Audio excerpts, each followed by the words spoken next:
Okay, back at Doctor's Rocks. Now going to complete the walk into Wynyard. So come with us. Doctor's Rocks.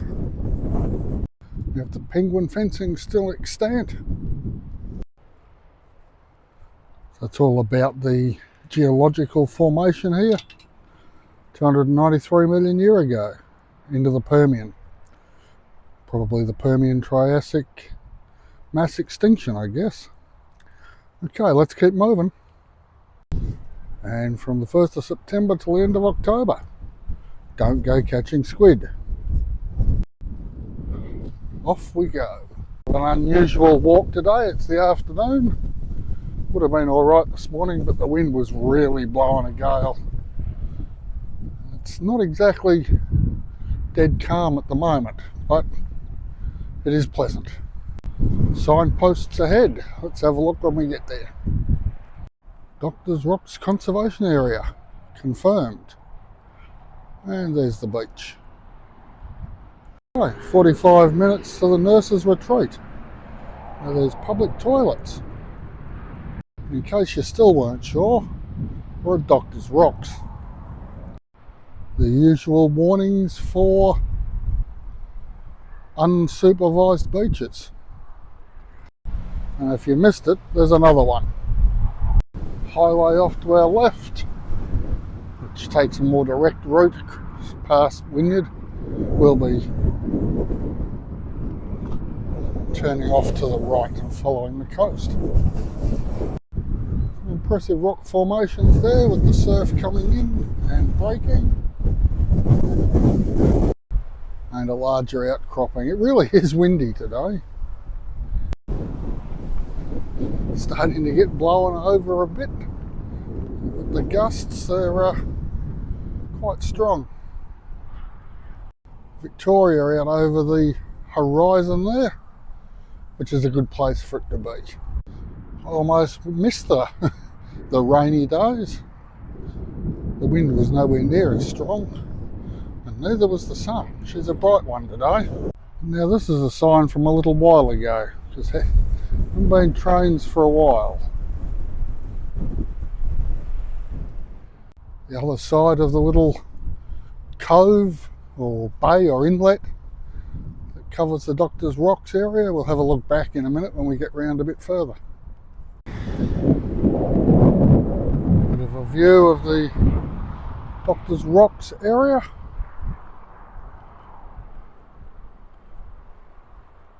Definitely rocky. Now, not to be confused with wattle, that's Scotch broom, which is a bit of a weed in these parts, like the blackberry in the previous episodes, and the rabbits, and a lot of other things, and the salmon in the rivers. And the view there back to Burnie. Some more of your paperbark types, must be quite damp in there, making good use of the view. A little bit of a lee here of the breeze. That sun's got some bite. It's definitely springtime. Quite a little community of houses along the coast, enjoying the view out across Bass Strait. Coastal rock shelf continues to follow the shore. Tide's well and truly out at the moment, but you can see the seawall there for when the waves do come crashing in. Not sure if you can make out the sign there, but it says Wynyard's an RV friendly town. As I've said before, back at the caravan place that had all those vans for sale, caravanning and RVing and whatnot, very big in Tassie. Get a lot of mainlanders come down over summer to avoid the excessive heat, and a lot of locals head north over winter to avoid what they think is the cold. Bicyclists, more a warning for motorists than walkists, but we'll keep our eye out. Around Federation time, 1901, there was a big push to get a lot of pine trees planted for some reason. These probably go back that far by the look of them. Maybe not quite that far, but they're now getting towards the end of their time. Little anomaly stuck in the middle of nowhere. You'll notice the colour-bond fencing there on the right now. There's enough space between us and the coast for people to put in dwellings. They would have a very nice access down to the beach. And that's the view they have. Again, a nice level path. No dramas for walking or bicycling. And you could take your wheelchairs along it too if you wanted.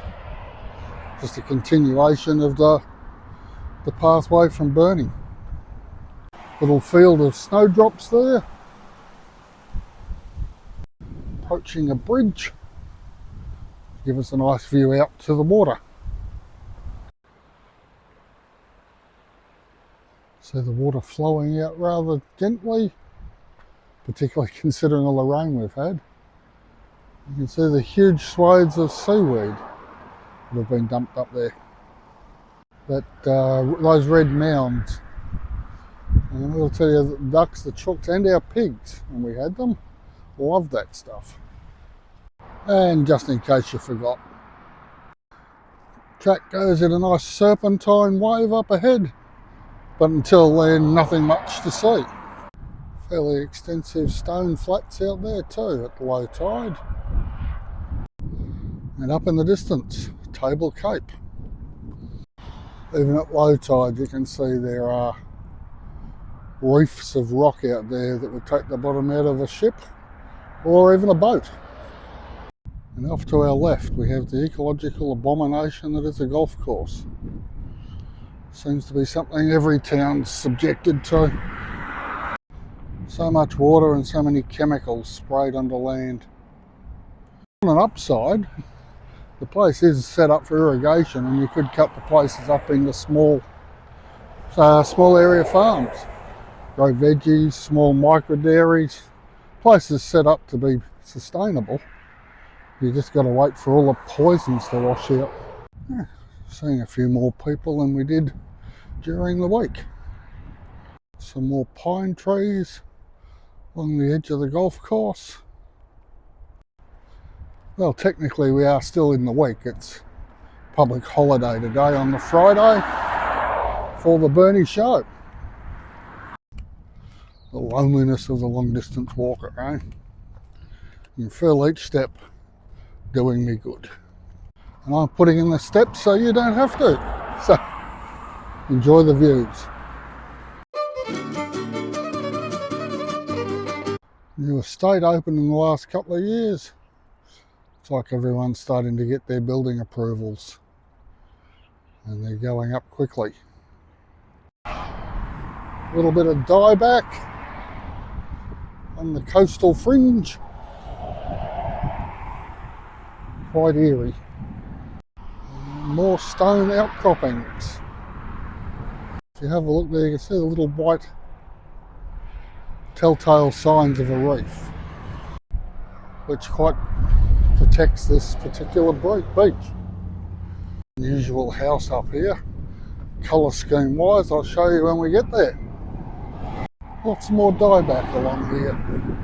All very odd. Okay, so I'm guessing he wanted a black house, she wanted a white house, so they've come to a compromise. Mind you, white does seem to be quite a popular colour. I guess it reflects the heat and gives the merest hint of the Greek Isles about it, perhaps. There's a small opening there on the fringing rocks. I wouldn't want to be bringing a boat through there though, you just never know. The path again veers away from the coast through a little bit of a suburbia before heading back towards the coast. So pretty much just a walk through suburbia. If I see any Art Deco houses, I'll make sure I capture them on film. Gateway to a mystical realm. Very definitely getting closer to Table Cape. On a Small rest spot for refilling water bottles. The Burntwood Point Pause Place. Okay, so we've got our water filling spot here, sponsored by Tas Water, which is also a sponsor of our statewide basketball team, the Jack Jumpers. Okay, pause over and we'll get moving. We're definitely getting closer to town. Just had 3 people walking dogs go by while I was having that pause. It's always a sign of domesticity when people have their dogs out. It'll be nice, reasonably nice sandy beach with Table Cape in the background there. Definitely getting bigger. There are long stretches of this section that are nothing in particular, but they're good for the legs. Definitely a different approach to planning in this part of the world. No 2 houses are even similar architecturally. That's all the way around to the point there, which we'll get to momentarily. More infestations of broom. Quite a dense mass of vegetation there. Table Cape peeping over the top. Coming up on a major bend, which gets us to see even more houses, but a little table and an entranceway onto the beach here. Not so much today, depending on which way the winds are blowing and whatnot. That seaweed out there, the dark stuff, can be up to 5 or 6 feet deep. So people drive in and collect it for their gardens. And as we're not collecting any today, we'll keep moving. Plenty of exposed stone at this time of the tide. Starting to get quite warm now. That breeze is a very gentle relief. As you can see from behind me, the sky's that rich deep blue we get here in Tassie. Coming up on another waypoint, we'll have a look at what it says when we get there. Some tiny Norfolk Island pines maybe. It'll be quite sizable when they've finished, but a good start to the area. There you go, Pines Point. So I guess we have to have some planted. It's also known as Nurse's Retreat. A glacial, evidence of glaciers here from 300 million years ago. All part of Gondwana, Antarctica. That's how far they reached. It's a strange thing, the world. Okay, so we've come 3.5 k's. We've got 2 more into the Wynyard waterfront. So we might save that for the next video. So, this walk's for anyone, pretty much like the others. It's definitely wheelchair safe. Good for push bike riders. Wouldn't take long at all, I don't reckon, to get from Burnie all the way to Wynyard on a push bike. Sorry, the wind's starting to throw the tripod about. And we've got some seagulls coming in, so highly recommended. Like, subscribe and comment please. And we'll see you in the next one.